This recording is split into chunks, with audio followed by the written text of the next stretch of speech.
Здравейте, мили хора! Казвам се Живка и ще ви взимам с мен на разходка в планината.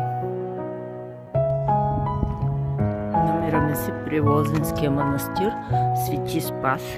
Водиме Ришко. Сега ще ви покажа гледките от тук.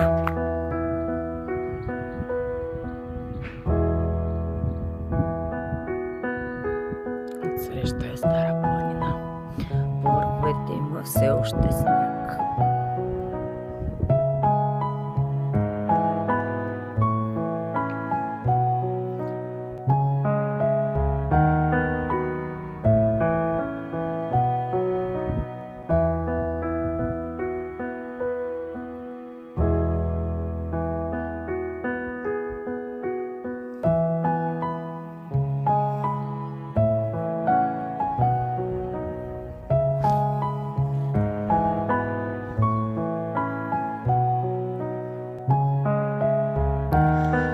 От тук тръгва и пътеката за връх Полуврак, където ще стигна днес.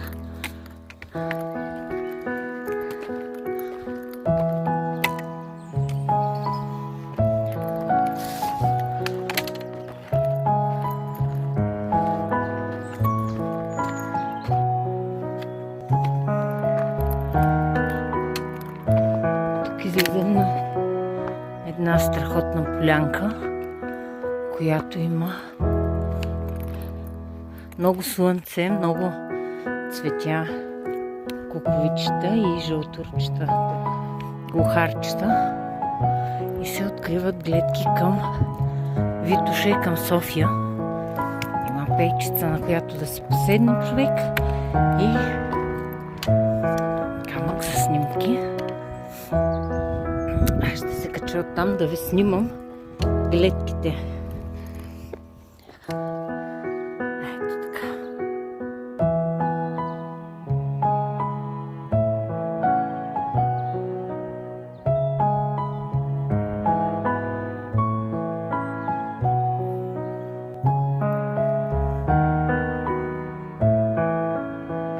Това е пътеката за Полуврак, но от тук може да хванем и по стръмната пътека. Аз хващам по нея. Розовите стрелки ще ме водят. Хайде!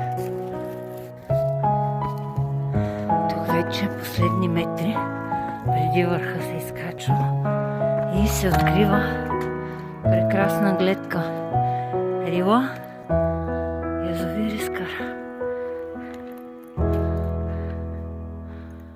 Красота.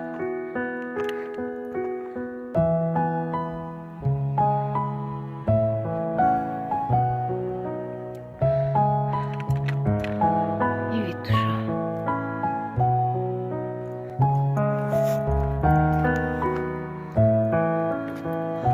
Отидем до самия връх Полуврак, 1186 метра надморска височина. Има и нова пейчица. В пътеката има едно свято място, където ще ви заведа.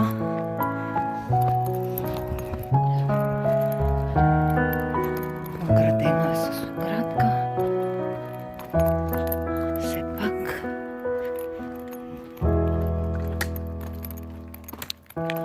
има пейчици, на които да си поседиш в поклонение, в мир, слушаш. И това е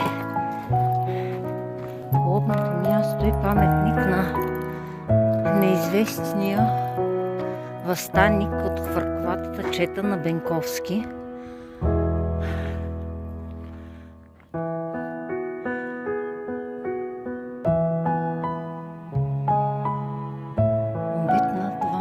За свободата през 1876 година. Това гласи надписа. Сега вече тук на върха да ви разкажа малко повече за моята разходка днес. Днес се събудих рано и реших в този прекрасен ден, в който нямаше нито едно облаче на небето, само слънце, да не си стоя в къщи, а да се разходя. Излязах от къщи, стигнах до Боровленско ханче и си хванах автобус номер 185 до село Лозен. Преди беше автобус номер 5, сега е автобус номер 185. Спира на абсолютно същото място. Разписанието го има в градска мобилност. Тръгнах по пътеката нагоре с идеята да се разходя, да си бера билки, покрива, иглика, бухарче, каквото си харесвам, каквото си намеря. Да стигна до тук, до този връх полуврак и до тук ще пресека цялата Лозенска планина и ще сляза на язовир Панчарево. Като деня ми ще завърши в минералния басейн, защото в раницата освен храна има бански, джапанки и хавлия. За храна днес си приготвих яйчица, мъркани с сиренце. Това беше най-бързото нещо, което успях да измисля. Просто в една кутия за 2 минути в тиганчето, малко маслинки, една филийка хляб, айде, едно бананче и готова е закуската и обяда. И това ще да е. Хайде, продължаваме натам. И тук се спускам надолу и продължавам надясно към връх Лалина могила, който ето там отсреща. Зад него е Витоша. Цялата още е снежна горе на черно.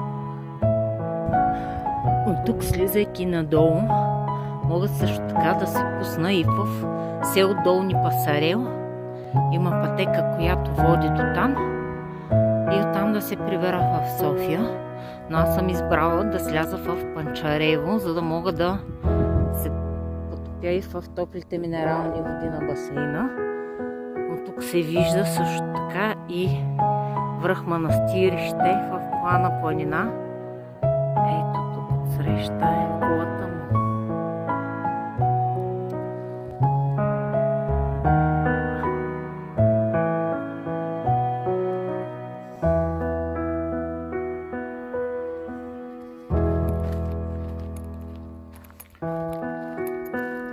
На много места по пътеките в гората има горски аптечки.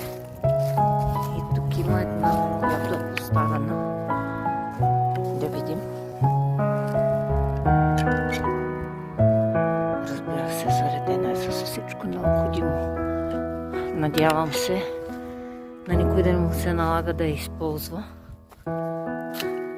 И всеки да си завърши своя преход абсолютно успешно. И тези аптечки така да си стоят. Но е хубаво, че ги има все пак.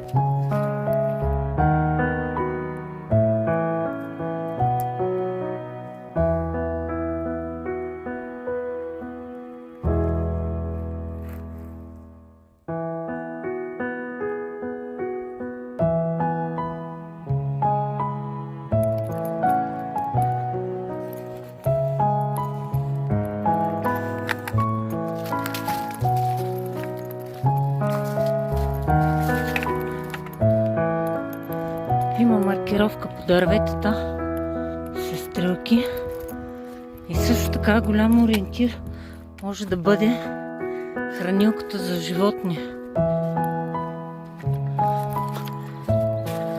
Никога не съм виждала това животно. Много пъти съм идвала, както и сега съм сама, и друг път съм била сама, но няма. Не съм срещала в тази част. По-надолу към Лозенския манастир бях видяла сърнички. Освен една катерица, днес нищо друго. Може би по-натам по пътя ще видим.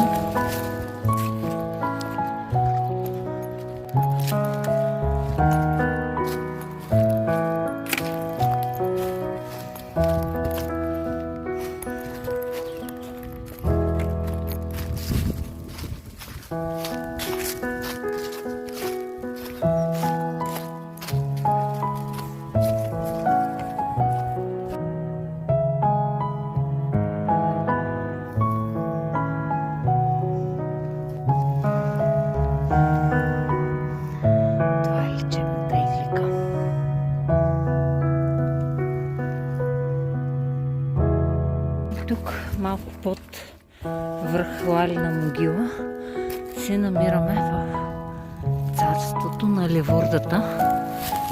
Цялата гора охайна див чесън. Ето това е. Невероятно е. Всичко е в див чесън.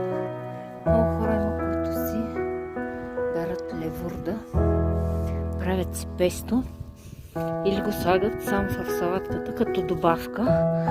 Придава много нежен вкус на чесънче. Не дразни стомаха. Изключително полезно нещо. Още малко и съм на върха, където мисля и да обядвам. И да продължа към връх Бачу и Панчарево. Ето колко е зелено левурда навсякъде.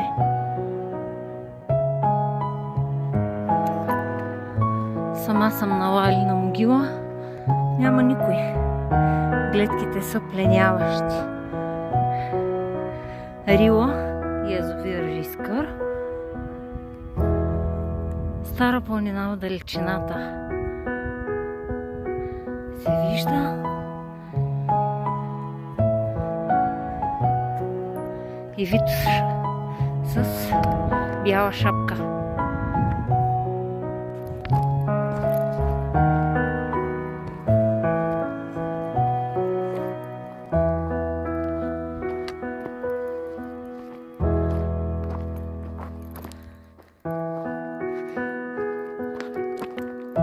Има си и табела върху Лалина могила.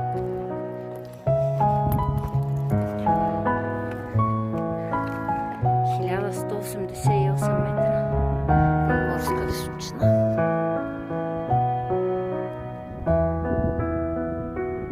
Тук с тази гледка ще бъде и моят обяд. Там долу карат АТВ-та и мотори.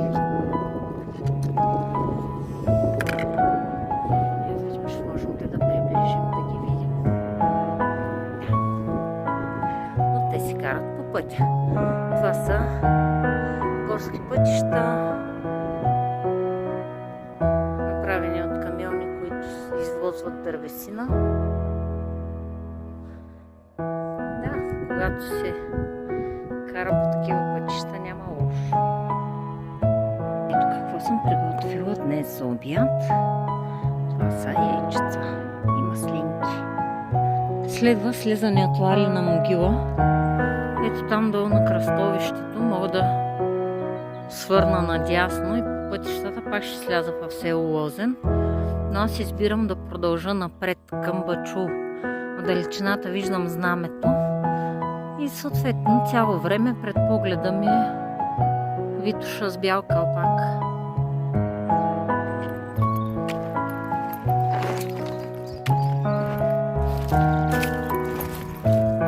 Някакъв брутален сипе е тук. Не знам какво се е образувал.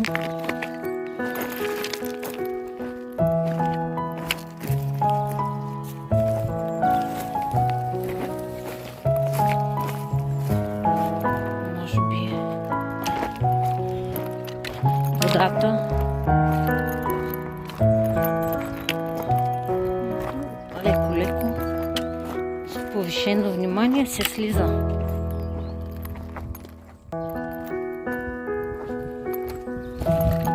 На две място тук пътя се разклонява и ето там има табела, която води до връх Бачу, който е поредния връх за днес в Лозенска планина. Минахме през Полуврак, Лалина могила и се отправяме към Бачу.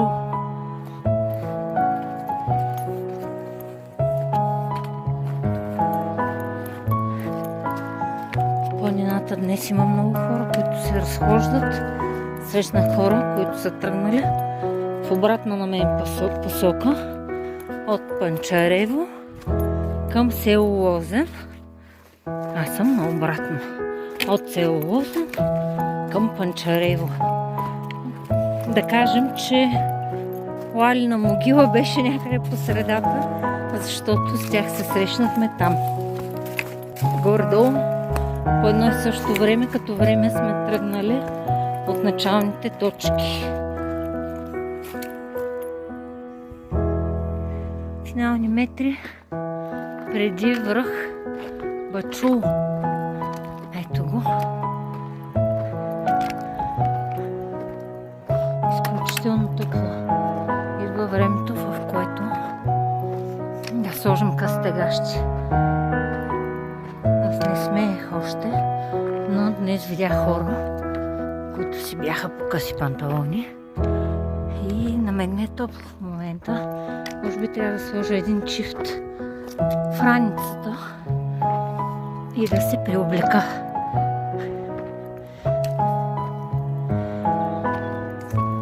От Бачул гледките отново са към Витоша и Черни връх. Няма нито едно облаче. Чисто небе, хубаво. Тук там е някакви бели пухкави. Нищо. Рила в далечината и тук отпред Рачкова могила. Най-отгоре е върха в гората.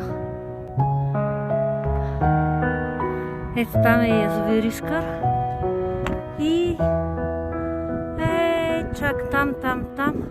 Даже мислех, че виждам хора.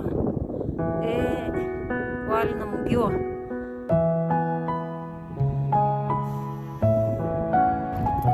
Пътя минава към Здравчов камък.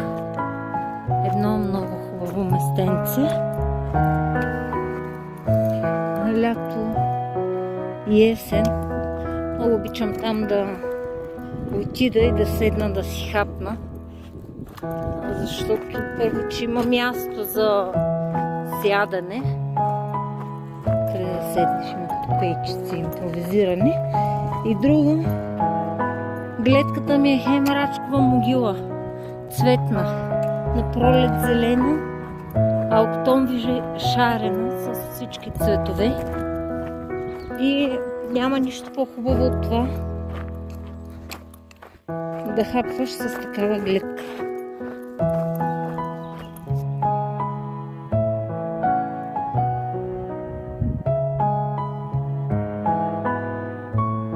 Вече съм малко над Панчарево. Езерото се вижда. От време на време го виждам всъщност, не постоянно.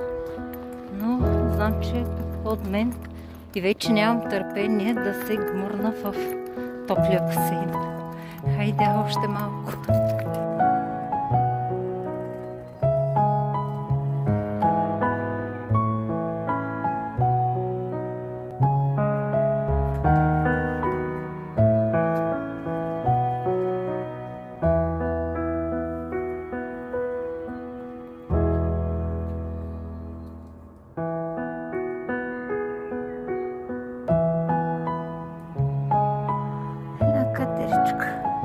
Избягаме.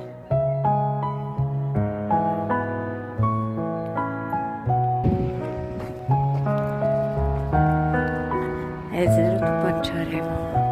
Има толкова много хора, които се разхождат, просто си стоят и гледат и се наслаждават на слънцето. Има такива, които карат водно колело, каяк и всякакви други активности.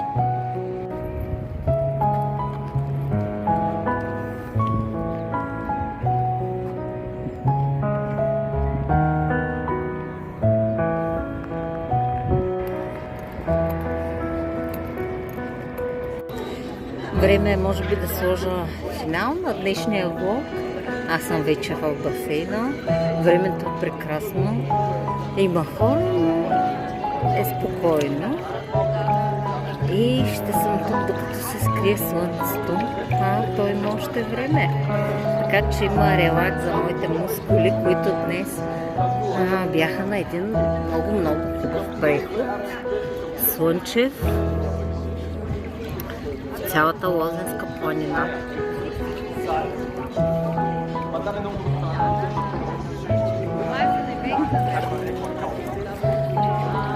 Ако и вие искате да се разхождате, може да ми пишете и да се организираме заедно да бродим по гори, чукари, по върхове, по водопади, да събираме билки и всякакви други неща. Към язовир Панчарево и да се отправим към автобусната спирка. Пакетва една пратеница.